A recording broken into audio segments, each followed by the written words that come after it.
श्री सच्चिदानंद सद्गुरु साईनाथ महाराज की जय। सद्गुरु श्री साईनाथुनि शरद बाबू जी की जय।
श्री सच्चिदानंद सद्गुरु साईनाथ महाराज की जय।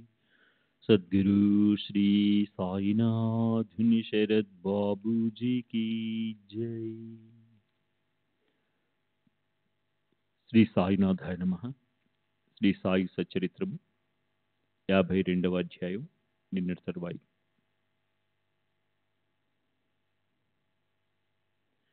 సాయి సమర్థులు ఎప్పుడు వెన్నంటి ఉంటే ఎవరు ఏం చేయలేరు అన్న దృఢ విశ్వాసంతో నిర్భయంగా ఉండే భక్తులు ధన్యులు. ఇప్పుడు బాబా చరణాలను పట్టుకుని సకల భక్తజనుల కొరకు వారిని ప్రార్థించాలని అనిపిస్తూ ఉంది. ఈ గ్రంథం అందరి గృహాలలో ఉండాలి. కారణం, దీనిని నిత్యం నియమంగా భక్తితో పారాయణ చేసే వారి కష్టాలు నివారింపబడతాయి. శుచిర్భూతులై భక్తి శ్రద్ధలతో ఈ గ్రంథాన్ని 7 రోజులలో పఠించిన వారి అరిష్టాలు తొలగిపోతాయి. ఇది ఆధ్యాత్మిక దారంతో అల్లబడినది. శ్రీకృష్ణుడు మరియు బ్రహ్మ యొక్క కథలతో నిండి ఉంది. బ్రహ్మాత్మైక రసపూరితమైనది. దీనిలో అద్వైతం గురించి అపూర్వంగా వివరించబడింది. ఏకనాథ్ మహారాజు యొక్క కావ్యం అనే నందనవనంలో 32 భాగాలుగా ఉన్న బృందావనంలో మనోహరము మధురము అయిన పాయసంలో జ్ఞానులు అజ్ఞానులు రమిస్తారు.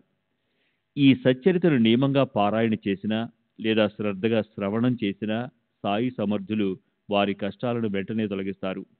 ధనం కోరుకునే వారికి ధనం లభిస్తుంది. మంచి వ్యవహారంలో సంపూర్ణ యశస్సు కలుగుతుంది. శ్రద్ధ నిష్ఠ అనుసారం ఫలితం లభిస్తుంది. భక్తి భావం లేకపోతే ఏ అనుభవము కలగదు. ఈ గ్రంథాన్ని గౌరవంగా పఠిస్తే సాయి ప్రసన్నులై అజ్ఞాన దారిద్ర్యాన్ని నశింపజేసి జ్ఞాన సంపదను ప్రసాదిస్తారు. ఈ గ్రంథ రచన సాయి యొక్క సూచన. అట్లే వారి మనసులో గుప్తంగా ఉన్న వారి సంకల్పం. సాయి చరణాలయందు అనురక్తులై ఉండే భక్తుల జీవితం ధన్యం. ప్రశాంతమైన మనసుతో నియమ నిష్టలతో ఈ సచ్చరితలోని ఒక అధ్యాయమైనా పఠిస్తే చాలు. అది అమిత సుఖదాయకం. తమ మంచిని కోరుకునే వారు ఈ గ్రంథాన్ని పఠించాలి. వారు సాయి యొక్క ఉపకారాన్ని జన్మ జన్మలకు ఆనందంగా గుర్తుంచుకుంటారు. గురు పూర్ణిమ, గోకులాష్టమి, సాయి యొక్క మహాసమాధి, రామనవమి, సాయి యొక్క ఈ ఉత్సవ దినాలలో తప్పకుండా తమ తమ గృహాలలో దీనిని పఠించాలి. మనసులోని విషయాసక్తిని అనుసరించి జన్మ ప్రాప్తిస్తుంది. అంతిమ సమయంలో మనసు ఎలా ఉంటే వారి గతి కూడా అట్లే ఉంటుంది అని శాస్త్రం. శ్రీ సాయి భక్తులకు ఆధారం. వారు లేకుండా విఘ్నాలు నశించవు. తల్లి బిడ్డల కోసం తహతహలాడుతుంది. ఇందులో విశేషం ఏముంది? ఇంతకంటే ఎక్కువగా ఏం చెప్పను. మాటలు రాక ఆగిపోయినప్పుడు మౌనంగా ఉండడమే మంచిదనిపిస్తుంది. ఇదే యోగ్యమైన స్థుతి. అయినా తీవ్రమైన మోక్షేచ్ఛతో నిత్యం శుభకర్మలను చేస్తూ శ్రవణాది నవవిధ భక్తితో భగవంతుని సేవిస్తే అంతఃకరణం పరిశుద్ధమవుతుంది. ఇది సద్గురువు అనుగ్రహం లేకపోతే జరగదు. సద్గురువు లేకుండా పరతత్వ జ్ఞానం లభించదు. బ్రహ్మైవాహం, నేను స్వయం బ్రహ్మను అన్న స్మరణ ఎల్లప్పుడూ ఉండదు. మరియు గురువు యందు నిష్ట ఉండదు. గురు శిష్యుల సంబంధం తండ్రి కొడుకుల సంబంధం వంటిది. గురువును తండ్రితో పోల్చడం నామమాత్రానికే. తండ్రి ప్రపంచంలోని సుఖాలను అనుభవించే యోగ్యతనిస్తాడు. కానీ గురువు పరలోక సుఖాలను కూడా ప్రసాదిస్తారు. తండ్రి అశాశ్వతమైన క్షణికమైన ఐశ్వర్యాన్ని ఇస్తాడు. గురువు శాశ్వతమైన అక్షయ సుఖాన్ని అనుభవింపజేసి అపరోక్ష జ్ఞానాన్ని అందజేస్తారు. తల్లి నవమాసాలు మోసి జన్మనిచ్చి బయటపడేస్తుంది. దీనికి విరుద్ధంగా గురుమాత బయట ప్రపంచం నుండి లోపల పడవేస్తుంది. అంతిమ సమయంలో గురు గురు అని స్మరిస్తే శిష్యుడు తప్పకుండా సాయుధ్యాన్ని పొందుతాడు. కానీ గురువు స్వయంగా శిష్యుని కొడితే శిష్యుడు పూర్తిగా బ్రహ్మలో విలీనమవుతాడు. గురువు యొక్క చేతి దెబ్బ జనన మరణాలను నశింపజేస్తుంది. గురువు ఎవరి శరీరాన్ని అంతం చేస్తారో అట్టివాని కంటే భాగ్యవంతుడు ఎవరుంటారు? గద, ఖడ్గము, గొడ్డలి, శూలము మొదలగు శస్త్రాలను గురువు తమ చేతిలో తీసుకోవాలి. వాని దెబ్బ పడడంతో శిష్యునికి నిజమైన జాగృతి కలిగి సద్గురువు యొక్క మూర్తి కనిపిస్తుంది. ఎంతగా కాపాడుకున్నా శరీరం ఎప్పుడైనా పడిపోవాల్సిందే కదా. మరి అది గురువు చేతితో పడిపోతే ఇక పునర్జన్మ ఉండదు. సద్గురు, నన్ను బాగా కొట్టు, నేను చచ్చే వరకు కొట్టు, నా అహంకారాన్ని సమూలంగా నిర్మూలించు, పునర్జన్మ లేకుండా మంచి గట్టి దెబ్బనే ప్రసాదించు, నా కర్మలను అకర్మలను దహించి వేయి, నా ధర్మాధర్మాలను నివారించు, దానివల్ల నాకు పరమసుఖం కలుగుతుంది, మోహం కారణంగా ఉద్భవించే భ్రమను నశింపచేయి, నా సంకల్ప వికల్పాలను నిలిపివేసి నాకు నిర్వికల్ప స్థితిని ప్రసాదించు, నాకు పుణ్యము వద్దు, పాపము వద్దు, ఈ జన్మ కోసం వ్యర్థమైన శ్రమ వద్దు, నేను మీ శరణు కోరి వస్తే మీరు క్రింద పైన ఆకాశంలో పాతాళంలో తూర్పు పడమర అన్ని దిక్కులలోనూ ఉన్నారు, మీరు అన్ని ప్రదేశాలలోనూ ఉన్నారు, నాలో కూడా ఉన్నారు. నేను నువ్వు అన్న భేదభావ కల్పన నాకు కష్టంగా ఉంది. అందువలన హేమాడ్ సద్గురు చరణాలను దృఢంగా పట్టుకుని వారికి అనన్య శరణుజొచ్చి పునర్జన్మను పోగొట్టుకుని తనను తాను ఉద్ధరించుకుంటాడు. అసంఖ్యాక భక్తులను ఉద్ధరించడానికి సాయిబాబా హేమాడు పంతుని నిమిత్త మాత్రునిగా చేసి తమ ఈ చరితాన్ని నిర్మాణం చేశారు. ఇది అపూర్వమైన విషయం కాదు. ఈ శ్రీ సాయి సమర్థ చరితం నాచే రచయింపబడడం ఆశ్చర్యం. సాయిబాబా కృప లేకుండా పామరుడినైన నాకు ఇది అసాధ్యం. నాకు సాయితో అనేక సంవత్సరాలు సహవాసం లేదు. సత్పురుషులను అవగాహన చేసుకునే శక్తి లేదు. అవిశ్వాసపూర్వకంగా చూడడమే గాని విచక్షణా దృష్టి లేదు. అనన్య భావంతో ఎప్పుడూ ఆరాధించలేదు. కొంతసేపైనా భజనలో పాల్గొనలేదు. ఇటువంటి నాతో తమ చరితాన్ని రాయించి ప్రజలకు చూపించారు. తమ మాటను నిలబెట్టుకోవటానికి ఈ గ్రంథ రచనను నాకు స్ఫురింపజేసి సాయిబాబా తమ ఈ కార్యాన్ని తామే పూర్తిగా చేసుకున్నారు. ఈ హేమాడ్ ఊరికే పేరుకు మాత్రమే. దోమ పర్వతాన్ని లేవనెత్తగలదా? పిచ్చుక సాగరాన్ని ఖాళీ చేయడం శక్యమా? కానీ సద్గురువు వెన్నంటి ఉంటే అద్భుతమైన కార్యాలను సంభవింపజేస్తారు. శ్రోతలారా, ఇప్పుడు మీకు అభివందనం చేస్తాను. ఈ గ్రంథం సంపూర్ణమైంది. సాయి యొక్క ఈ గ్రంథం సాయికి అంకితం చేస్తున్నాను. చిన్న పెద్ద శ్రోతలందరికీ సాదరంగా నా సాష్టాంగ నమస్కారం. మీరు తోడుగా ఉండడం వలన కథా పరంపరలతో ఉన్న ఈ సాయి సచ్చరితను సమాప్తం చేశాను. సమాప్తి చేయటానికి ఇక్కడ నేనెవరిని? ఇలా అనుకోవటం వ్యర్థమైన అహంకారం. సాయియే సూత్రధారులైనప్పుడు ఇలా అనుకోవటానికి నేనెవరిని? దుఃఖానికి మూల కారణమైన ఈ అభిమానాన్ని త్యజించి గురువు యొక్క గుణాలను పదే పదే గానం చేస్తాను. అంతఃకరణానికి బోధప్రదమైన ఈ వాగ్యజ్ఞాన్ని సమాప్తి చేస్తాను. ఇక్కడితో ఈ గ్రంథం పూర్తయి సాయి కార్యం పూర్తయింది. నా మనోభిష్టం కూడా పూర్తయి నేను కృతార్థుడయ్యాను. ఈ గ్రంథాన్ని సంపూర్ణంగా అధ్యయనం చేస్తే మనసులోని కోరిక తీరుతుంది. సద్గురు చరణాలను హృదయంలో ప్రతిష్ఠించుకుంటే భవసాగరం నుండి తరింపబడతారు. రోగులు ఆరోగ్యవంతులవుతారు, దరిద్రులు ధనవంతులవుతారు. సంకల్ప వికల్పాలు పోయి మనసు స్థిరపడుతుంది. దీనులకు ఔదార్యం లభిస్తుంది. ఈ గ్రంథాన్ని మరలా మరలా పారాయణ చేస్తే పిశాచాల బాధ, అపస్మారం తొలగిపోతాయి. కుంటి, మోగ, చెవిటి వారికి కూడా ఈ శ్రవణం సుఖం కలుగజేస్తుంది.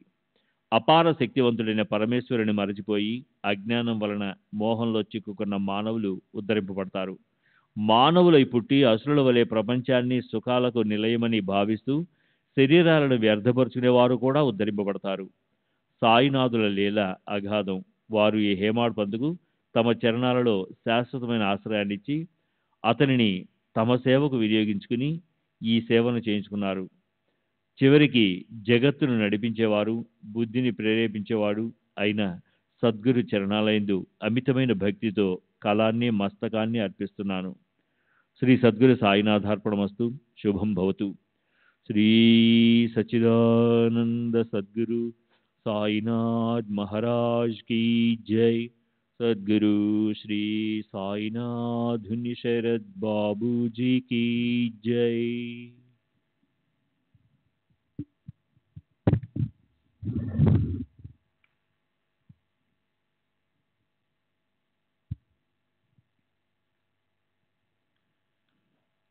శ్రీ సాయి సచరిత్ర 53వ అధ్యాయము.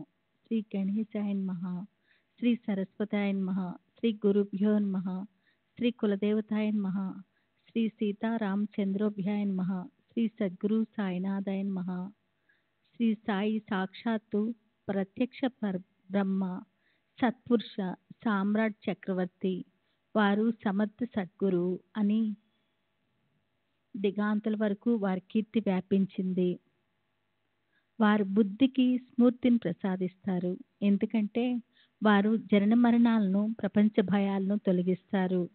అనన్య భావంతో వారి శరణుజొచ్చి వారి పుణ్యచరణాలకు వందనం చేస్తాను. గత అధ్యాయంలో మొదట సింహాలోహం చేసిన తర్వాత అవతరణీకరణను పొందుపరిచి గ్రంథాన్ని సమాప్తి చేస్తానని హేమాడ్ పంత్ చెప్పారు. కానీ అలా జరగలేదు. గ్రంథం యొక్క సారాంశమైన అవతరణను వారు వ్రాశారో లేక మరుపు కారణంగా వదిలివేశారో తెలియదు. గ్రంథ రచనను ప్రారంభించిన వారే అవతరణను చివర వ్రాసి గ్రంథాన్ని పూర్తి చేయటం అంతటా నియమము. కానీ నియమంలో మినహాయింపులు కూడా ఉంటాయి. అదే విధంగా ఇక్కడ కూడా కనిపిస్తూ ఉంది. మన కోరిక ప్రకారం ఏదీ జరగదు. బాబా సంకల్పం బలీయమైంది. అందరినీ దుఃఖంలో ముంచి హేమాడ్ పంతు అకస్మాత్తుగా దివంగతులయ్యారు. అవతరణిక విషయం తెలియలేదు. ఎవరికి ఏం తోచలేదు. అన్నా సాహెబ్ సేకరించి ఉంచిన వారి రచనలను వారి కుమారుడు గజానన్ వెతికి కొన్ని అవసరమైన కాగితాలను ఇచ్చాడు. అన్నా సాహెబ్ చాలా పొదుపరి. చిన్న చిన్న చిత్తు కాగితాలను కూడా వృధా చేసేవారు కాదు. ఏ పనినైనా చక్కగా చాతుర్యంతో చేసే స్వభావం వారిది.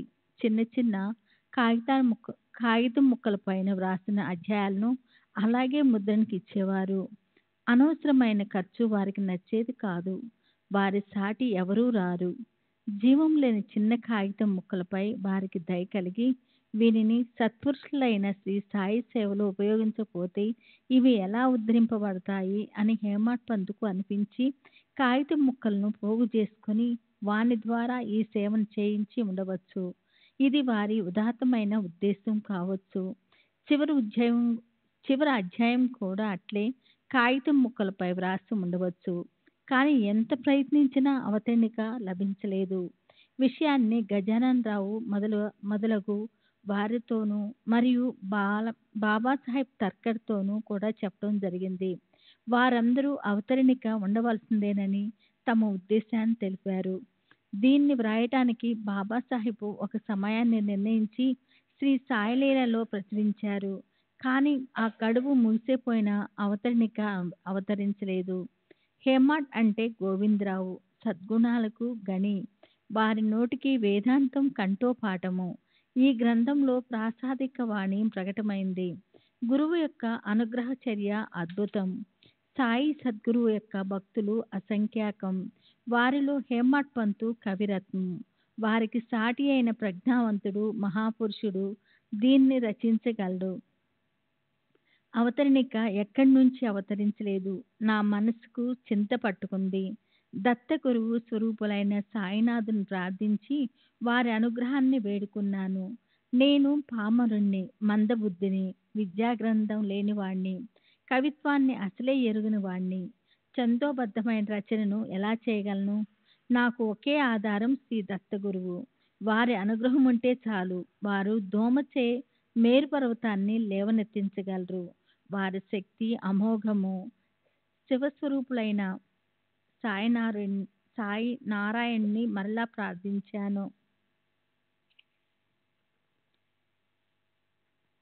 నాపై దయ చూపించి అవతరణిక రచనకు సత్వరంగా నా బుద్ధిని ప్రేరేపించమని. నాకు కవిత్వం రచించే శక్తి లేదు. నేను మందబుద్ధినని గురువర్యులకు తెలుసు. వారి పాదాలకు వందనం చేసి అవతరణికను ప్రారంభిస్తాను.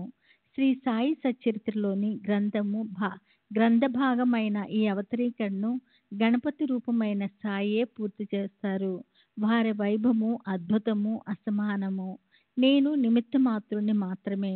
ప్రథమాధ్యాయంలో మంగళాచరణము మరియు విఘ్నాలను తొలగించేవాడు పార్వతీ పరమేశ్వరులకు కంఠభూషణమైన శ్రీ గజావధనునికి నమస్కారం చేశారు. అభినవ వాగ్విలాసిని, చాతురిక కళాకామిని, విశ్వమోహిని, ఇష్టార్థదాయిని అయిన శారదకు వందనం చేశారు. కులగురువులకు, ఆప్తులకు, ఇష్టులకు, పరమేశ్వరుని సగుణావతారమైన సాధు సజ్జనులకు మరియు శరణాగతులకు కైవల్య విధానమైన సద్గురు సాయి భగవానునికి నమస్కారం చేశారు. గోధుమలు విసిరిన కథను చెప్పి కలరాజ్యాన్ని పూర్తిగా నశింపచేసిన విషయాన్ని విశదీకరించి సాయి సమర్థుని వర్ణించారు. 2వ అధ్యాయంలో ఈ గ్రంథ ప్రయోజనాన్ని, దాబోల్కర్కి బాబా యొక్క ప్రథమ దర్శనము మరియు అతనికి హేమాడ్ పంతు అన్న నామకరణము, గురువు యొక్క ఆవశ్యకత లేదు అన్న వాద వివాద ఖండనము. 3వ అధ్యాయంలో ఈ గ్రంథ రచనకు సాయి నోటి నుండి అనుమతి వచ్చిన విధానము, రోహిల్లా యొక్క సంపూర్ణ వృత్తాంతము. 4వ అధ్యాయంలో జగత్తును నడిపించే పరబ్రహ్మకు ఆభరణాలైన సత్పురుషులు ఏ కారణంగా భూమిపై అవతరిస్తారు అన్న విషయం యొక్క విస్తార వివరణ. ఆత్రి అనసూయల పుత్రుడైన దత్త భగవానుని అవతారము, సాక్షాత్తు ప్రత్యక్ష కల్పతరువు వంటి సాయిబాబా ప్రథమంగా షిరిడి క్షేత్రానికి వచ్చిన కథా వర్ణన.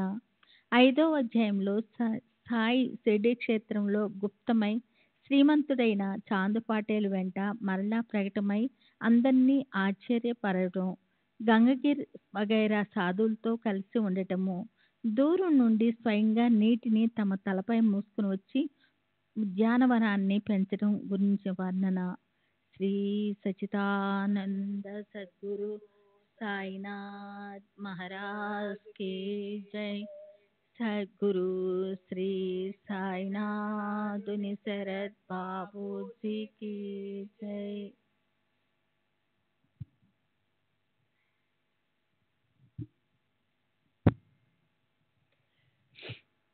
శ్రీ సచ్చిదానంద సద్గురు సాయినాథ్ మహారాజ్ की जय। सद्गुरु श्री साईनाथ शरद బాబూజీ की जय। 6వ అధ్యాయంలో శ్రీరామనవమి మహోత్సవంలో సంకీర్తన చేసిన బాలాబోవా విషయం మరియు మసీదు మాయి పునరుద్ధరణ గురించిన విస్తర వర్ణన। 7వ అధ్యాయంలో బాబా యొక్క సమాధి, ధౌతి, పోతి, ఖండయోగం వగైరా యోగ ప్రక్రియల గూర్చి మరియు బాబా హిందువా లేక మహమ్మదీయుని వేషమా అన్న అగాధమైన సత్పురుషుల అంతరంగం గురించి, బాబా యొక్క దుస్తులు, వారి చిలుము, వారి ధుని, వారి జాతి, వారి ప్రవర్తన, వారి రోగులకు చికిత్స చేయడం, మసీదులో దీపాలను వెలిగించడం, వారి చెయ్యి కాలడం, దీనికి సేవ మొదలగు ఆశ్చర్యకరమైన విషయాలు, బాగోజీ షిండే యొక్క మహావ్యాధి, కపర్డే పుత్రుని గ్రంథి జ్వరానికి ఔషధాన్ని ఇవ్వడం, నానాసాహెబ్ చందోర్కర్ పండరీపురానికి బయలుదేరడం వగైరా విషయాలను బుద్ధిమంతుడైన కవి చెప్పారు। 8వ అధ్యాయంలో అపూర్వమైన నరజన్మ మహిమ, సాయి యొక్క భిక్షావృత్తి వర్ణన, సాయి సత్పురుషునికి బాయాజాబాయి చేసిన సేవ, బాబా యొక్క భోజన పద్ధతి, బాబా, తాత్యా, మహల్సాపతి ముగ్గురు రాత్రి మసీదులో శయనించే విధానం, తాత్యా మహల్సాపతులపై బాబాకు ఉన్న సమానమైన ప్రీతి, రహతా గ్రామంలో కుశాల్ చంద్కు శాంతికి జ్ఞానానికి నిధి అయిన బాబాకు ఉభయులకు గల పరస్పర ప్రేమ సంబంధం గురించిన వివరణ। 9వ అధ్యాయంలో తాత్యా సాహెబ్ నూల్కరు, భక్త శ్రేష్ఠుడైన తాత్యా పాటిల్ మరియు ఒక గొప్ప ఆంగ్లేయ గృహస్థుడు బాబా ఆజ్ఞను ఉల్లంఘించి దాని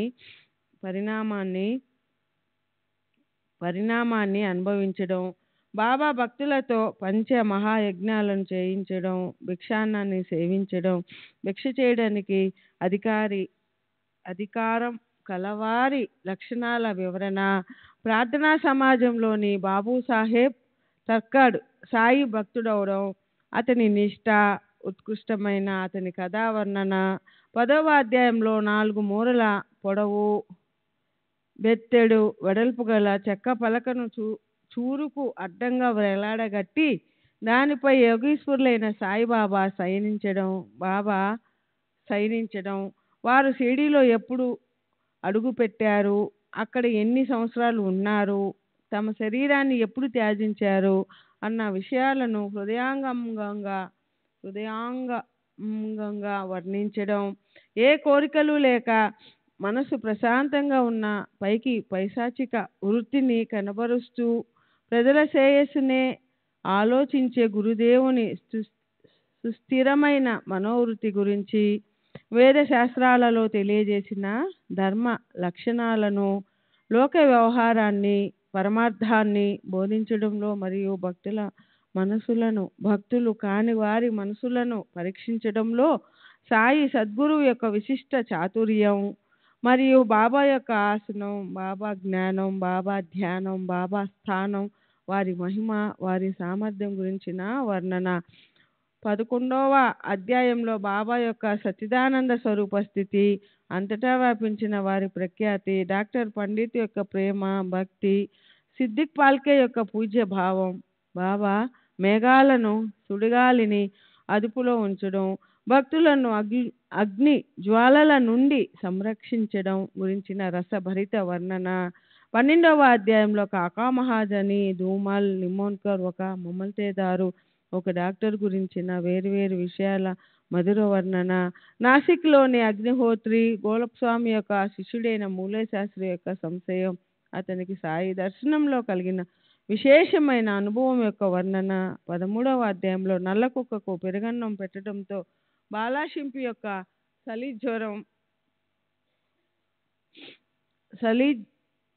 జ్వరం పోవడం, బాబూ సాహెబ్ బూటి యొక్క కలరా వ్యాధి అక్రోట్ పిస్తాల సేవనంతో నశించడం, అలంది స్వామి యొక్క చెవి నొప్పిని బాబా ఆశీస్సులతో పోగొట్టడం, కాకా మహాజని విరోచనాల బాధ వేరుశనగ పప్పులతో తొలగడం. హార్దాలోని దత్తోపంతు కడుపు శూల వ్యాధితో బాధపడుతూ ఉంటే జనులందరూ చూస్తూ ఉండగా బాబా అతని జబ్బును ఆశీర్వచనాలతో నయం చేయడం. భీమాజీ పాటేల్ను క్షయరోగం పట్టుకుంటే బాబా దానిని విభూతితో తరిమివేయడం. ఈ విషయాల వర్ణన శ్రీ సచ్చిదానంద సద్గురు సాయినాథ్ మహారాజ్ की जय. सद्गुरु श्री साईनाथुनि शरद बाबू जी की जय.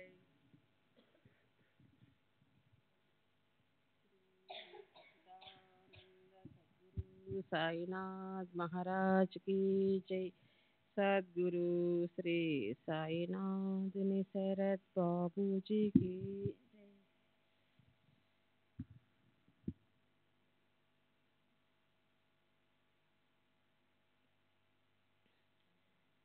14వ అధ్యాయంలో నాదెండ్లో బాగా ప్రసిద్ధి చెందిన వ్యాపారి రతన్జీ పార్సీ సేటు దుఃఖిస్తుంటే బాబా అతనికి పుత్ర సంతానాన్ని ప్రసాదించి అంతులేని ఆనందాన్ని ఇవ్వటం మరియు నాదెండ్ పట్టణంలో హమాలి పని చేస్తూ గుట్టుగా జీవిస్తున్న మౌలీ సాహెబ్ అనువారు సాధువు అని సాయిబాబా సూచన వలన తెలుసుకునే అద్భుతమైన కథా వర్ణన.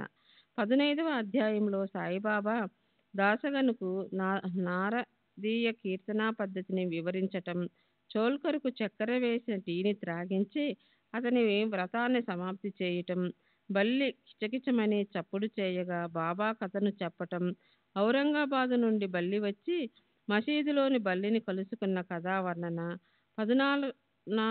14వ అధ్యాయంలో సంపద సంతానం అన్నీ ఉన్న ఒక గృహస్థుడు సాయిబాబా యొక్క యశోదుందుబిని విని బ్రహ్మజ్ఞాన ప్రాప్తి కొరకు షిరిడీకి వచ్చాడు.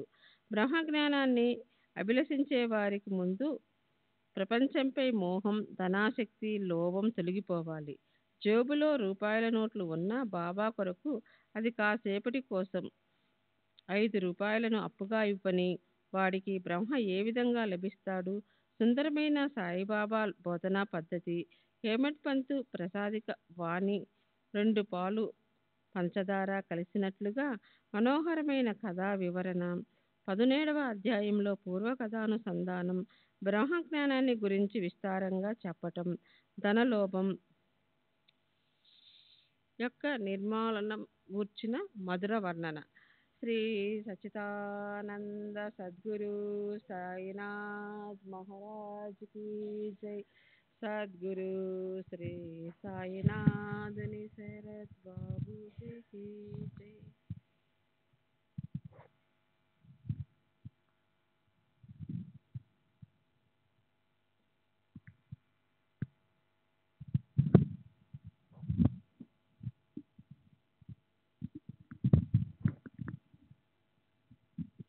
श्री सच्चिदानंद सद्गुरु साईनाथ महाराज की जय. सद्गुरु श्री साईनाथुनि शरद బాబూజీ की जय.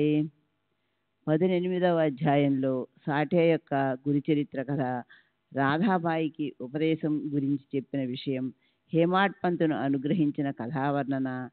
19వ అధ్యాయంలో హేమాడ్ పంతు యొక్క అనుగ్రహ కథా విస్తరణ, సాయి యొక్క జ్ఞాన బోధను దీర్ఘంగా ఆలోచించడం గురించిన వివరణ. 25వ అధ్యాయంలో ఈశావాస్య భావార్థ బోధని అన్న గ్రంథ రచనాన్ని దాసగను ప్రారంభించాడు. దానిలో అతనికి సంశయాలు కలుగగా అతడు బాబాను ప్రశ్నించాడు. వారు కాకా యొక్క పనిపిల్ల సందేహాన్ని తీరుస్తుందని చెప్పారు. అలా అసాధారణమైన సద్గురు మహిమ యొక్క మధుర వర్ణన. 21వ అధ్యాయంలో సుగుణవంతుడైన ఒక ఉపజిల్లా అధికారిని, విచక్షణా జ్ఞానమున్న పాఠంకరుని, విలక్షణమైన మరొక వకీలును, ఈ ముగ్గురిని సాయిబాబా అనుగ్రహించిన వివరణ. 22వ అధ్యాయంలో మసీదు మాత భావాన్ని తరింపజేస్తుందని, ద్వారాపతి అన్న, ద్వారక అన్న ఆ మసీదే అని బాబా ప్రజలందరికీ చెప్పారు. కానీ వారి భావార్థాన్ని ఎవరూ తెలుసుకోలేదు. బాబా మసీదు మాత యొక్క గుణాలను వర్ణించారు. మిరికర్ను బుట్టిని పాము కాటు నుండి రక్షించారు. అమీర్ శక్కర్ యొక్క వాతరోగాన్ని పోగొట్టారు. అతని పాము భయాన్ని తొలగించారు. అట్లే హేమాడ్ పంతును మరియు ఇతరులను పాము కాటు నుండి కాపాడిన వారిని తేలుకుట్టడం నుండి భయంకరమైన అపమృత్యు నుండి రక్షించిన వృత్తాంతాలు. 23వ అధ్యాయంలో బాబా యొక్క యోగాభ్యాసి యొక్క సందేహాన్ని తీర్చడం మరియు మాధవరావు యొక్క పాము కాటు బాధను తొలగించడం, ధుని కొరకు ఇంధనాన్ని సేకరించడం, మేకను వధించే విషయాన్ని గూర్చిన రమ్యమైన వర్ణన, బడే బాబా యొక్క బడాయి, అతని అసంతృప్తి స్వభావం, ఎంత ఇచ్చినా ఇంకా కావాలనే అతని ఆశ, అతనికి గురువు ఆజ్ఞను పాటించే నిష్ట లేకపోవడం, గురువు ఆజ్ఞను పాటించడంలో పరమనిష్ట గల భక్త శ్రేష్ఠుడు కాకాసాహెబ్ దీక్షిత్ను పరీక్షించిన సద్గురువు యొక్క విశిష్టమైన లీలను ఉత్కృష్టంగా వివరించారు. 24వ అధ్యాయంలో శనగల మిషతో హేమాడ్ పంతును సద్గురుని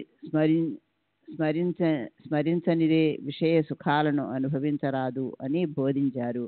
అన్నా బాపరే మరియు మౌసీబాయ్ ఈ ఇద్దరిలో సాయి కలహాన్ని రేపడం, ఆ పరిహాసంలోని వినోదాన్ని కవివర్యులు విశిష్ట రీతిలో గానం చేశారు. 25వ అధ్యాయంలో అహ్మద్ నగర్ నివాసి దాము అన్న కాసార్ దూది మరియు బియ్యంతో గొప్ప వ్యాపారం చేయాలని ఉబలాట పడతాడు. ఆ వ్యాపారం నష్టకారకమని బాబా తెలియజేయడం మరియు మామిడి పండ్లను సేవిస్తే సంతాన ప్రాప్తి అని జ్ఞాన భాస్కరులైన సాయిబాబా అతనికి చెప్పారు. 26వ అధ్యాయంలో ఒక సాధువు అనుగ్రహాన్ని పొందిన పంతు అన్న ఒక భక్తునికి బాబా ఆ విషయాన్ని గుర్తు చేసి అతనికి ఆనందాన్ని కలగజేయడం, హరిశ్చంద్ర పితలే పుత్రుడు అపస్మారజబు బాబా కృపావలోకనంతో తొలగిపోవడం మరియు పితలేకు బాబా 3 రూపాయలు ఇచ్చి, నీకు ఇది వరలో 2 ఇచ్చాను, వీరిని పూజించు అని చెప్పిన కథ. 27వ అధ్యాయంలో కాకా మహాజని బాబా చేతికి ఏకనాథ భాగవత గ్రంథాన్ని ఇచ్చి వారి ప్రసాదంగా మరల దానిని తీసుకోవాలని మనసు పడగా బాబా దానిని మాధవరావుకు ఇవ్వడం, ఒక రామదాసు పుస్తకాలలో విష్ణు సహస్రనామ పుస్తకం ఉండగా బాబా దానిని రామదాసుకు తెలియకుండా తీసి దానిని కూడా మాధవరావుకు ఇస్తారు. మాధవరావుకు విష్ణు సహస్రనామం పుస్తకం ఇచ్చి సాయి దయామయులు అతనిని అనుగ్రహించిన కథావర్ణన. 28వ అధ్యాయంలో శాంతాక్రూజ్లోని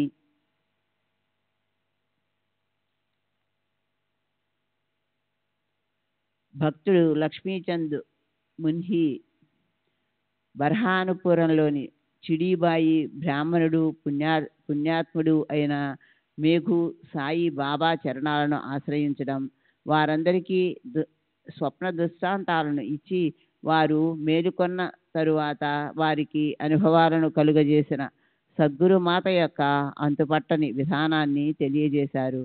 29వ అధ్యాయంలో బోళాశంకరులైన సాయిబాబా యొక్క దానాన్ని, ఔదార్యాన్ని, వైభవాన్ని చూడాలన్న కుతూహలంతో మద్రాస్ భజన మండలి షిరిడి క్షేత్రానికి రావడం, రఘునాథరావు టెండూల్కర్ యొక్క పుత్రుడు పరీక్ష ఉత్తీర్ణుడైన విధానం మరియు టెండూల్కర్ యొక్క పెన్షను చింతను దూరం చేసిన సాయి యొక్క లీలలు. శ్రీ సచ్చిదానంద సద్గురు సాయినాథ్ మహారాజ్ కీ జై. సద్గురు శ్రీ సాయినాథుని శరత్ బాబూజీ కీ జై.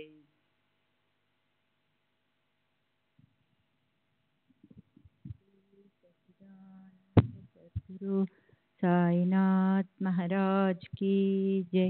సద్గురు శ్రీ సాయినాథుని శరత్ బాబూజీ కీ జై. మరియు సాయి చరణాలయందు అమితమైన ప్రేమ గల డాక్టరు కెప్టెన్ హాటేకు తెల్లవారుజామున సాయి స్వప్నంలో దర్శనమిచ్చిన కథ వర్ణన. 30వ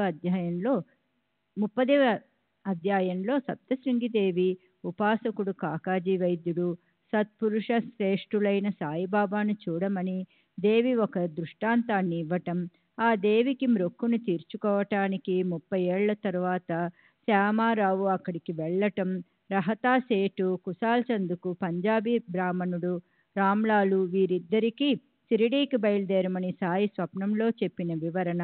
31వ అధ్యాయంలో మానస సరోవరానికి బయలుదేరిన మద్రాసు వాసి విజయానందు అనే సన్యాసిని ఋషికేశులైన సాయిబాబా తమ పాదాల చెంతనే ఉంచేశారు. మరియు సాయి పాద కమలాలను అంటిపెట్టుకున్న భ్రమరం మాన్కరు అను భక్తుని మరియు హింసాత్మకమైన క్రూర వ్యాఘ్రాన్ని కూడా ఉద్ధరించిన అందమైన కథలు. 32వ అధ్యాయంలో భగవంతుని అన్వేషించాలని మేము నలుగురం అరణ్యంలో తిరుగుతున్నాము. నేను నా అహంభావాన్ని అభిమానాన్ని వదిలిపెట్టగానే గురువుగారు నాకు దర్శనమిచ్చారు అని బాబా చెప్పిన కథ. గోఖలేబాయి ఉపవాస వ్రతాన్ని పూనుకున్న కథ మరియు మరో కథను సాయిబాబా స్వయంగా తమ నోటితో చెప్పిన విశేషాన్ని హేమత్ గానం చేశారు. 33వ అధ్యాయంలో నారాయణ ఝాని మిత్రునికి అకస్మాత్తుగా తేలుకుట్టడం, ఒక భక్తుని కుమార్తె జ్వరంతో బాధపడటం, నానా చాందోర్కర్ కుమార్తె ప్రసవ వేదనతో ఆందోళన పడటం, అప్పుడు ఎవరికి ఏ ఉపాయము తోచక బాధపడటం, భక్తుడు కులకర్ణి, భజన చేసే బాలబువ వీరందరికీ విభూతి ప్రభావం తెలపటం, అమిత శ్రద్ధ గల అత్యంత భావికులైన హరిబావు కర్ణికిచ్చిన దక్షిణను గురించిన బోధప్రదమైన కథ. 34వ అధ్యాయంలో మాలేహాంలోని ఒక డాక్టర్ యొక్క సోదరుని కుమారుడు ఎముకలలో వ్రణంతోనూ భక్త శ్రేష్ఠుడైన డాక్టర్ పిల్లే నారు కురుపుతోనూ బాధపడటం, షిరిడీవాసి బాపాజీ భార్య గ్రంథి జ్వరంతోనూ ఒక ఇరానీ చిన్నపిల్లవాడు ఘోరమైన మూర్ఛ జబ్బుతో బాధపడటం, హర్దా గృహస్థుడు మూత్రపిండాలలోని రాళ్ల వలన, ముంబైలోని ఒక కాయపు ప్రభు యొక్క భార్య ప్రసూతి రోగంతో బాధపడటం, వీరందరి వ్యాధులను కేవలం విభూతి స్పర్శతో వెంటనే నివారించిన రసవత్తరమైన వర్ణన. 35వ అధ్యాయంలో మహాజని మిత్రుడు నిర్గుణోపాసకుడు బాబా దర్శనమాత్రంతో విగ్రహ ఆరాధకుడు అవడం, ముంబైలోని ఒక సాలిసిటరు ధరంసి జటాబాయి టక్కరుకు సాయి గురువర్యులు గింజలున్న ద్రాక్ష పళ్లను వెంటనే గింజలు లేని వాణిగా చేసి ఇవ్వటము, బాంద్రాలోని ఒక కాయస్థ వ్యక్తికి సుఖంగా నిద్ర పట్టకపోతే ఇతనికి మరియు నెవాసాలోని బాలా పాటీలకు విభూతి యొక్క అనుభవాలను కలుగజేయటం, 36వ అధ్యాయంలో గోవా నివాసులైన గృహస్థులు ఒకరు ఉద్యోగం కొరకు మరొకరు అపహరింపబడిన ధనం లభించాలని వేరువేరుగా మొక్కుకుంటారు. ఆ ఇద్దరు మొక్కులను సాయిబాబా ఆ ఇద్దరూ మరిచిపోతే త్రికాలజ్ఞులు బ్రహ్మాండమంతా వ్యాపించి ఉన్న సాయి సమర్థులు వారికి మొక్కులను గుర్తు చేశారు. అటువంటి వారి కీర్తిని ఎవరు వర్ణించగలరు? ఔరంగాబాద్ నివాసి సఖారాం పత్ని పుత్ర సంతానం కోసం సాయి పాదాల వద్దకు పరిగెత్తగా ఆమెకు శ్రీఫలాన్ని ఇచ్చి ఆమె కోరికను తీర్చిన కథా వర్ణన. శ్రీ సచ్చిదానంద సద్గురు సాయినాథ్ మహారాజ్ కీ జై. సద్గురు శ్రీ సాయినాథ్ నిసరత్ బాబూజీ కీ జై. 37వ అధ్యాయంలో ఎక్కడ చూడాలన్నా లభించని విశిష్టమైన చావడి ఉత్సవ వైభవాన్ని హేమాడ్ పంత్ కళ్ళతో చూచి రసవత్తరంగా వర్ణించారు. 38వ అధ్యాయంలో సాయిబాబా వంట పాత్రలో రకరకాల పదార్థాలతో అనేక పక్వాన్నాలను వండి అందరికీ ప్రసాద భోజనాన్ని పెట్టే మనోహర దృశ్య వర్ణన.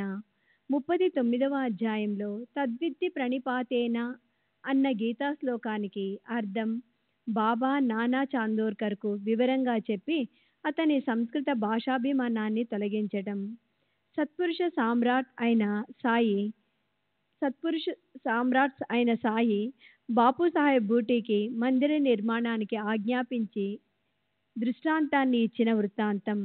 40వ అధ్యాయంలో దేవు తన తల్లి చేసిన వ్రతాల ఉద్యాపనకు బ్రాహ్మణులకు సంతర్పణ ఏర్పాటు చేసి ఉత్తరం ద్వారా బాబాను ఆహ్వానించటం, సన్యాసి రూపంలో మరో ఇద్దరితో వెళ్ళి బ్రాహ్మణులతో పాటు భోజనం చేసిన గురువర్యుల లీల, హేమాడ్ పంత్కు భోజనానికి వస్తానని దృష్టాంతాన్ని ఇచ్చి ఫోటో రూపంలో భోజనానికి వెళ్ళిన విషయం ఒక చక్కటి వర్ణన.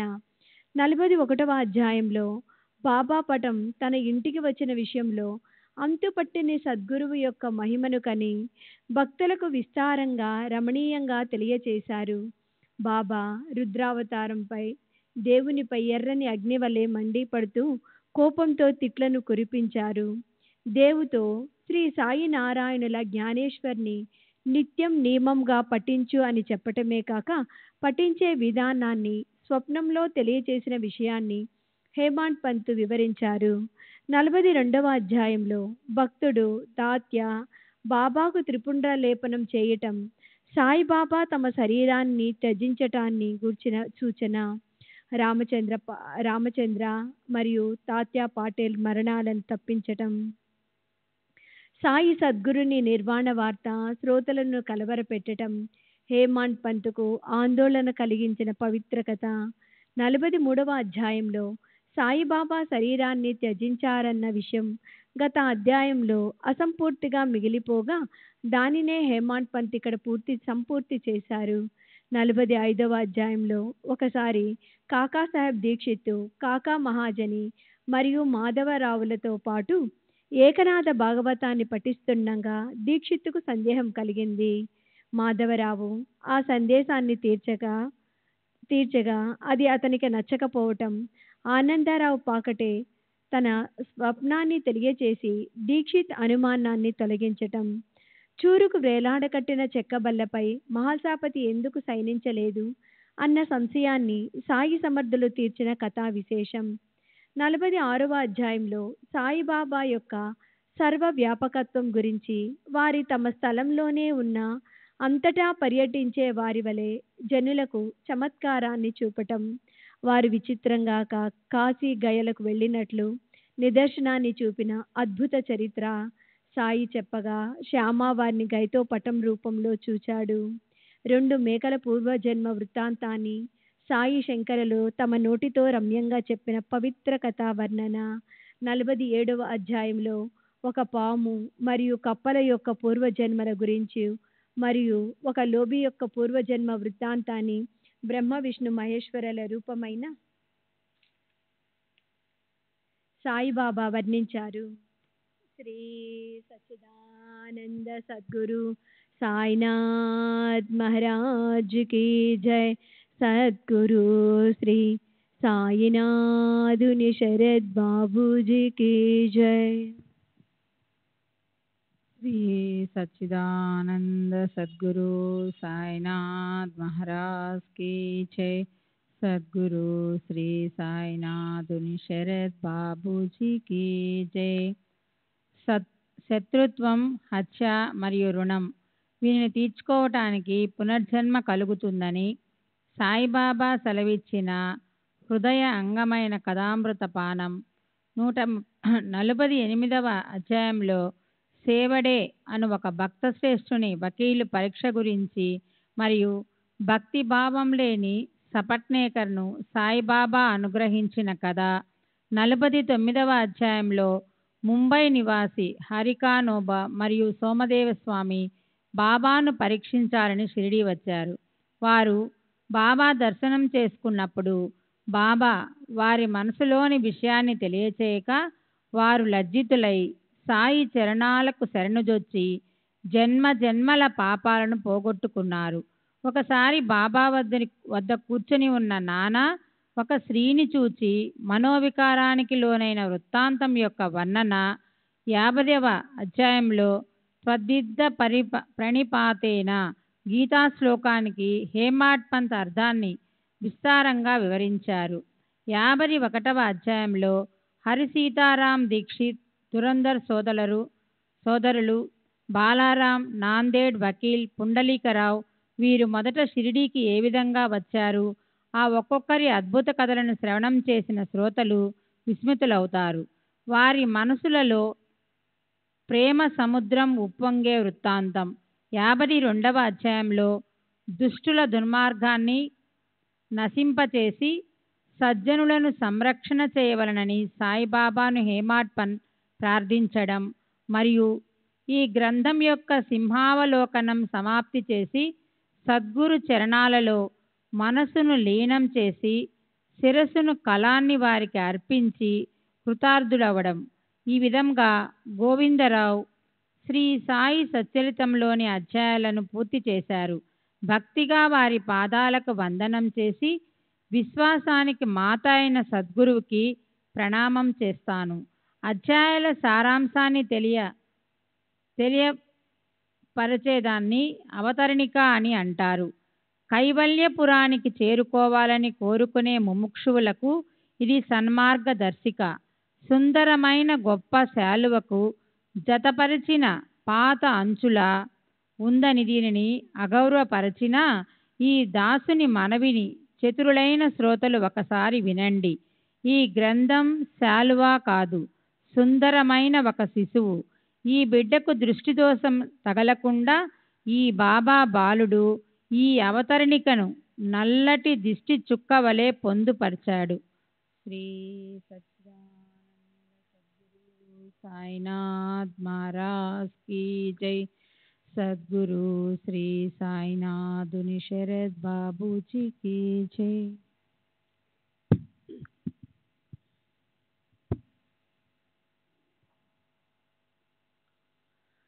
శ్రీ సచ్చిదానంద సద్గురు సాయినాథ్ మహారాజ్ కీ జై.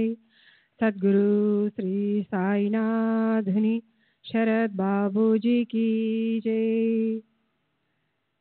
షడ్రసాలతో తయారైన గ్రంథమనే ఆహారంలో అధ్యాయాలు రకరకాల పదార్థాలు. ఇవి చక్కగా జీర్ణం కావడానికి మజ్జిగ వంటిది అవతరణిక.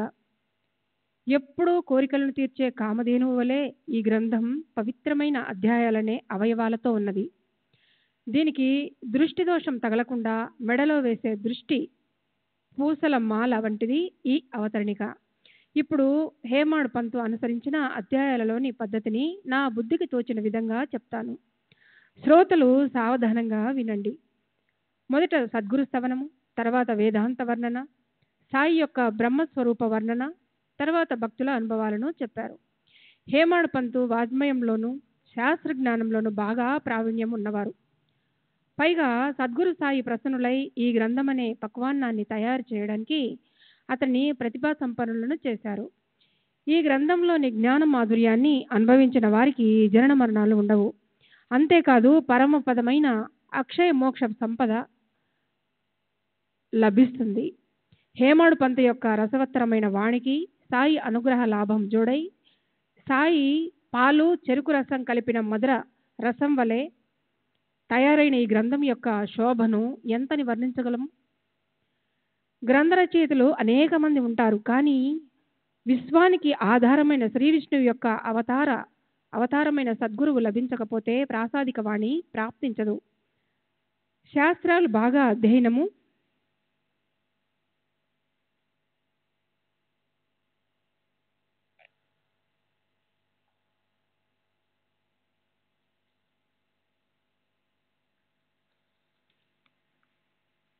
చేసిన సద్గురువు కృప లేకుండా ఇటువంటి గ్రంథ రచన సాధ్యం కాదు. ఇది ముమ్మాటికి నిజము. అనుపమానమైన శ్రీ సాయి సచ్చరిత యోగ్యతను ఎవరు వర్ణించగలరు? ముముక్షువుల పరమ భాగ్యం కారణంగా హేమాడ్ పంతు వంటి రచయిత లభించారు. ఈ గ్రంథము భూమిపై ఉన్నంత వరకు హేమాడ్ పంతు కీర్తి భూమండలంపై ఉంటుంది. అతడు ముముక్షువుల కొరకు గొప్ప విందును తయారు చేశాడు. సాయి సద్గురువు అనుగ్రహంతో ఉత్పన్నమైన ఈ గ్రంథం ధన్యం. ఇది ముముక్షువులైన జీవులకు శిరోధార్యమై వారి దైన్యమైన ఆలోచనను తొలగిస్తుంది. జన్మ జన్మల పుణ్య సంగ్రహం వలన గోవిందరావుకు సాయిబాబా యొక్క మధురమైన సేవాఫలం ఈ గ్రంథ రూపంలో లభించింది. ఈ హేమాడ్ పంతు నిష్ఠాపరుడైన గొప్ప భక్తులు, కవి, వేదాంతమందు ఆసక్తి కలవారు. అహర్నిశలు సద్గురు సాయి చరణాలయందు అనురక్తులై ఉండేవారు. అత్యంత కఠినమైన వేదాంత విషయాలకు విరక్తి భక్తి జ్ఞానం జోడించి ఇటువంటి గ్రంథాన్ని గురువు కృప లేకుండా రచించడం కష్టం. ఇందులోనివి అధ్యాయాలు కావు, బంగారంతో తయారు చేసిన పేటికలు. వీనిలో హేమాడ్ పంతు మహాప్రయత్నంతో అర్ధభరితమైన జ్ఞానవంతమైన కథలనే అమూల్య రత్నాలను ఇమిడ్చారు. అనేక రకాల సువాసనలు వెదజల్లే ఈ అధ్యాయాల సుమమాలను ముద్దుబిడ్డడైన గోవిందరావు నిర్మలమైన భక్తి భావంతో శ్రీ సాయి సద్గురు కంఠానికి అర్పించారు. ఈ అధ్యాయాలనే శుద్ధమైన సువర్ణ కలశాలలో శ్రీ సాయి సచ్చరిత అనే గంగోదకాన్ని నింపి ఉంచారు. రఘునాథరావు పుత్రుడు ముముక్షువుల దర్పాన్ని పారద్రోలటానికి ఈ గ్రంథం అనే రణరంగరూప గగనంలో సూక్ష్మమైన బుద్ధి అనే ఖడ్గంతో రఘునాథుని పుత్రుడు దంభము, దర్పము, అభిమానం అనే అసురులను సంహరించి అధ్యాయాలనే కీర్తి స్తంభాలను నిలబెట్టారు. ఈ గ్రంథం రత్నాలతో అమర్చిన పంచారతి. ఇందులోని అధ్యాయాల్లో ఉన్న కథలు తెలిపే అర్థాలు, నూనెలోని వత్తుల యొక్క జ్యోతులు, శాంతి మరియు విరక్తి, సత్పురుషుల్లో మహారాజు అయిన సాయికి హారతినివ్వడానికి వస్తాయి. ఈ గ్రంథ రూపంలో ఉన్న విశ్వమోహిని అధ్యాయాలనే తన బాహువులకు కథల అర్థాలు అనే కేయూరాలను అలంకరించుకొని సాయి బ్రహ్మను ఆలింగనం చేసుకోవడానికి వానిని పైకి లేపి ఉంచింది. సాయి సచరిత్ర గ్రంథ సామ్రాట్టు అందులోని అందమైన అధ్యాయాలు చతురులైన వంది మాగదులు శ్రద్ధను, జ్ఞానాన్ని, వేదాంతాన్ని మరియు ఘన వైభవాన్ని వర్ణిస్తాయి. సాయి సచ్చరిత పరమార్థాన్ని విక్రయించే సంత. దీనిలోని ఒక్కొక్క అధ్యాయము ఒక్కొక్క అంగడి. దీనిలో రచయిత భక్తుల అనుభవాల కథలు అనే సరుకులను ఉంచారు. ఈ గ్రంథం పెద్దదైన గంగా నది. దీనిలోని అధ్యాయాలు చక్కగా సిద్ధపరిచిన తీర ఘట్టాలు. గురుకృప సామర్థ్యం వలన ఇక్కడ ఎడతెగని కథా రసామృత ప్రవాహం ఉంది. ఇది గ్రంథం కాదు, కల్పవృక్షము. ప్రాపంచికులకు ఇది రుచించదు, కానీ భావికులకు, ముముక్షువులకు ఇది సాక్షాత్తు మోక్ష ద్వారం. మీరు మీ అనుభవాలను ప్రత్యక్షంగా తెలుసుకోండి. నిజమైన స్మారకమని దీనినే అనాలి. ఇది ప్రపంచంలోని అజ్ఞానాన్ని మరియు దుఃఖాన్ని హరించేది, మోహమాయలనే నరకం నుండి తప్పించేది, అక్షయమైన శాంతిని ప్రసాదించేది. గ్రంథ రచయిత గోవిందరావు భ్రమరమై నిత్యము సాయి సద్గురు చరణ కమలాలలో క్రొత్త మకరందాన్ని ఆస్వాదిస్తూ ఉంటారు. వీరి ఇంటి పేరు దాబోల్కరు. వీరు ఆంగ్ల ప్రభుత్వంలో మంచి అధికార పదవిలో ఉండేవారు. విద్య, వినయం కలిగి ఆచారాలను బాగా ఎరిగినవారు. వీరి గృహిణి రఖుమాబాయి సౌశీల్యవతి, భక్తురాలు, పతివ్రత, సద్గుణాలకు గని, వినమ్రతతో మాట్లాడే శ్రీ సాయి చరణాలలో దృఢమైన విశ్వాసం గలది. ఈ కవి యొక్క పూర్వీకులు మొదట వెంగూర్ల సమీపంలోని దాసోలి అన్న చోట నివసించేవారు. తర్వాత కేల్వే గ్రామానికి వచ్చారు. శ్రీ సచ్చిదానంద సద్గురు సాయినాథ్ మహారాజ్ की जय. सद्गुरु श्री साईनाथ धुनी शरद बाबूजी की जय.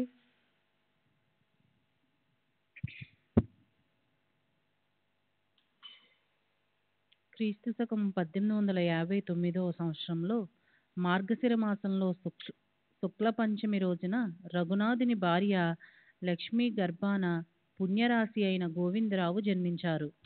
గౌడ సారసత్వ బ్రాహ్మణ వర్ణంలో భరద్వాజ గోత్రంలో జన్మించి క్రీస్తు శకం 1929వ సంవత్సరం 70 ఏళ్ల వయసులో ఆషాఢ శుక్ల నవమి నాడు దివంగతులయ్యారు. శక సంవత్సరం 1849 చైత్రమాసంలో ఈ గ్రంథాన్ని ఆరంభించారు. శక సంవత్సరం 1851 జ్యేష్ఠ మాసంలో 52వ అధ్యాయాన్ని పూర్తి చేశారు. వీరికి ఒక కొడుకు, 5 కుమార్తెలు, 4 వివాహితులు.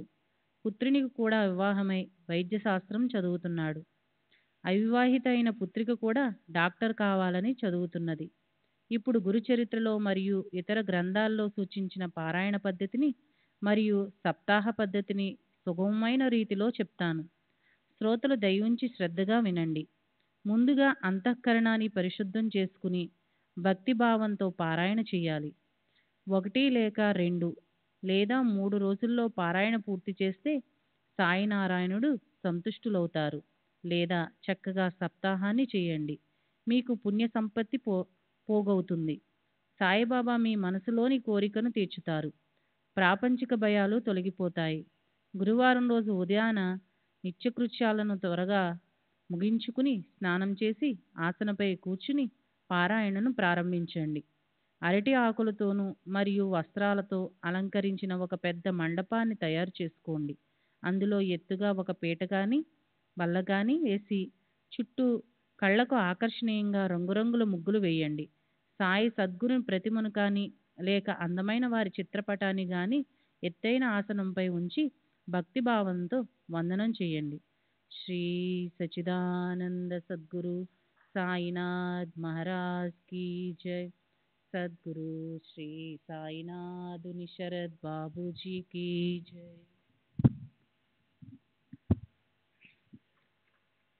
ఈ గ్రంథాన్ని పట్టు వస్త్రంలో చుట్టి సద్గురు సన్నిధిలో ఉంచి గ్రంథానికి మరియు సద్గురువుకు పంచోపచార పూజ చేసి పారాయణను ప్రారంభించండి.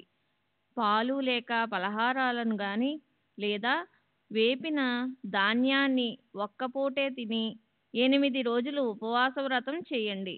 తూర్పు వైపుకు ముఖం పెట్టి సద్గురువును మనసులో ధ్యానించి నిశ్చలమైన మనసుతో ఆనందంగా గ్రంథ పారాయణ చేయండి. మొదటి రోజు 8 అధ్యాయాలు, రెండవ రోజు 8 అధ్యాయాలు, మూడవ రోజున 7, తరువాత 8, 6, 8, 7 అధ్యాయాలను వరుసగా 7 రోజులు చదివి 8వ రోజున అవతరణికను చదవండి.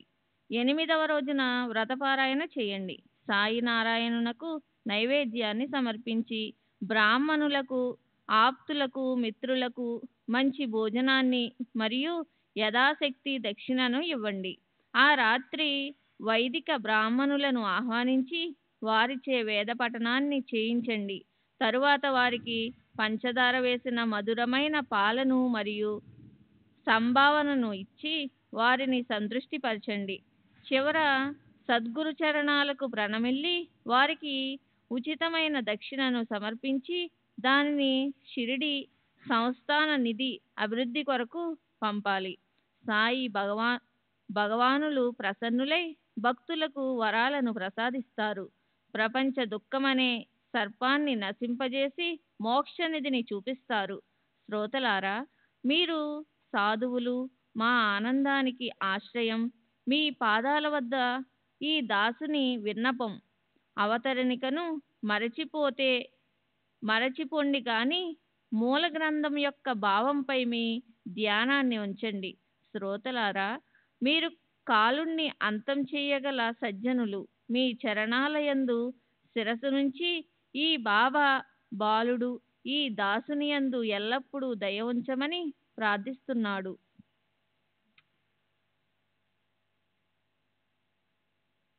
ఏవైనా లోపాలు ఉంటే వానిని నావిగా భావించి వానిని నాకు వదిలి సారాన్ని గ్రహించి మనసుకు సంతోషం కలిగేలా శ్రోతలు శ్రవణం చేయండి.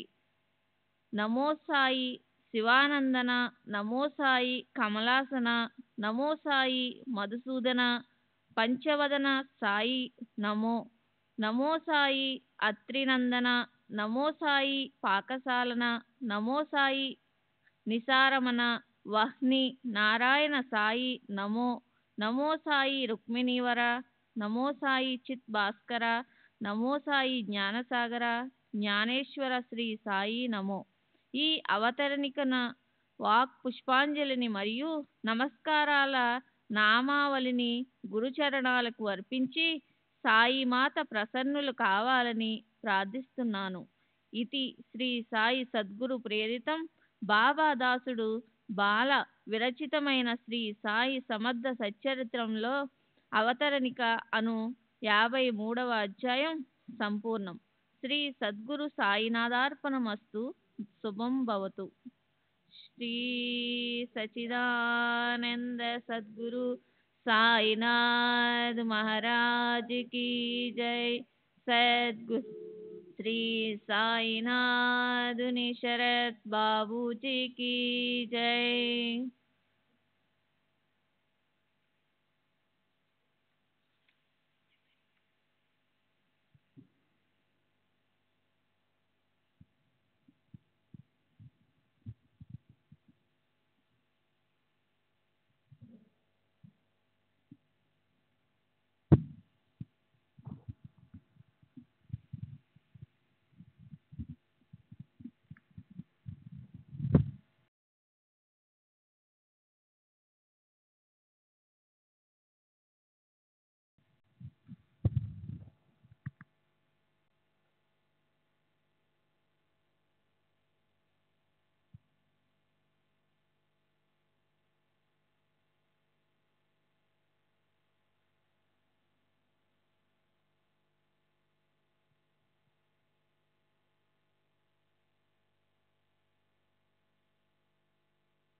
श्री सच्चिदानंद सद्गुरु साईनाथ महाराज की जय। सद्गुरु श्री साईनाथ शरद बाबू जी की जय। साई रहम नजर करना, बच्चों का पालन करना।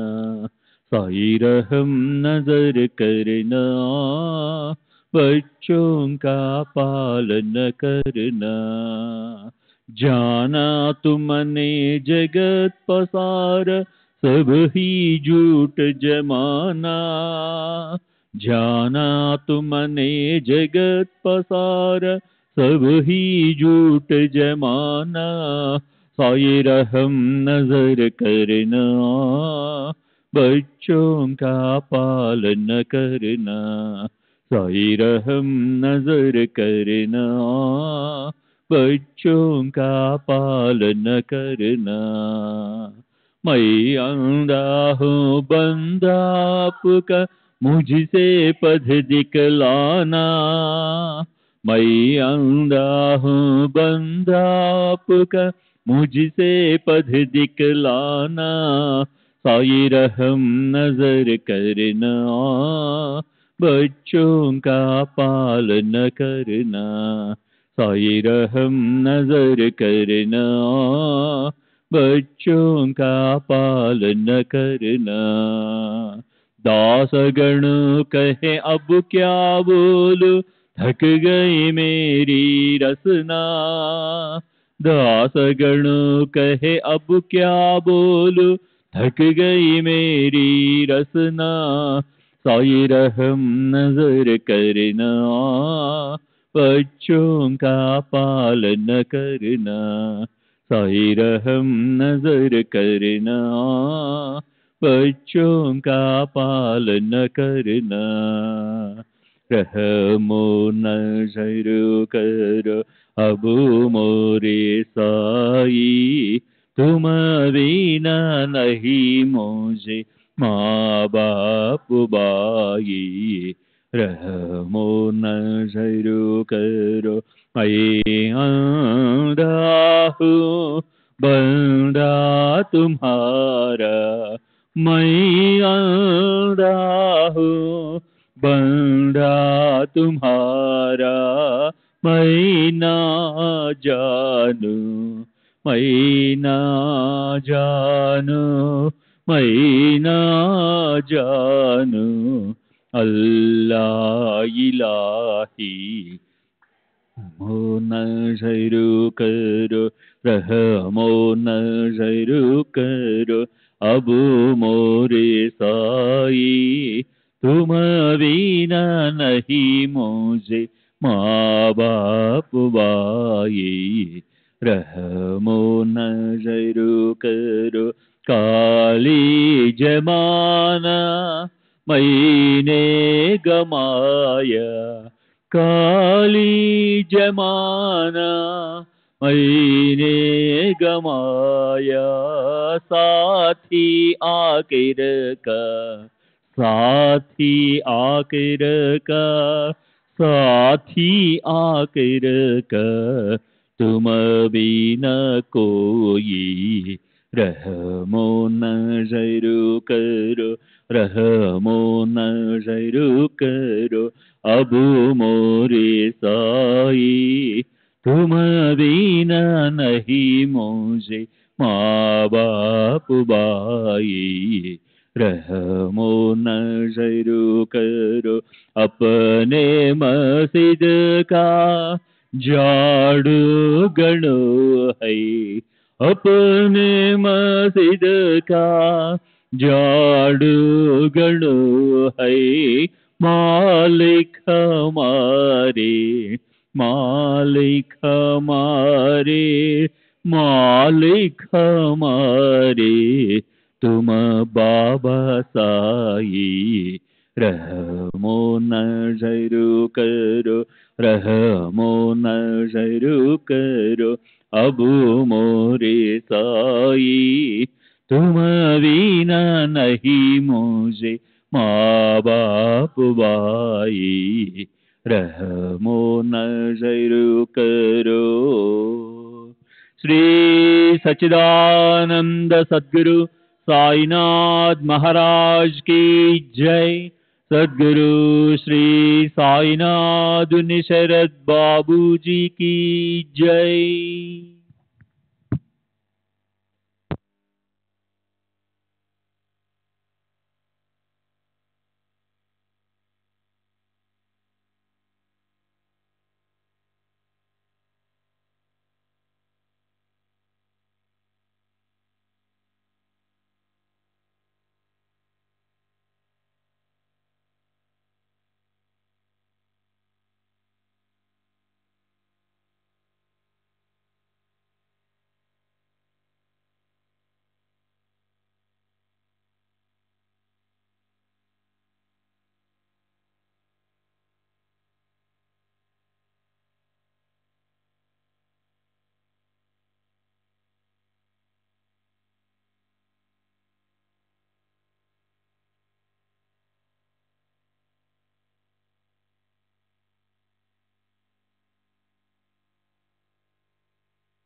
श्री सच्चिदानंद सद्गुरु साईनाथ महाराज की जय। सद्गुरु श्री साईनाथुनि शरद बाबू जी की जय।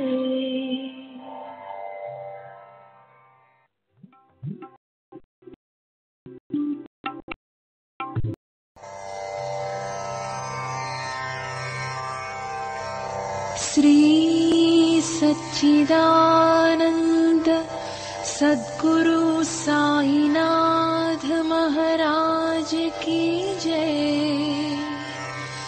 सद्गुरु श्री साईनाथुनि शरद बाबू जी की जय।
Sai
Sai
Baba,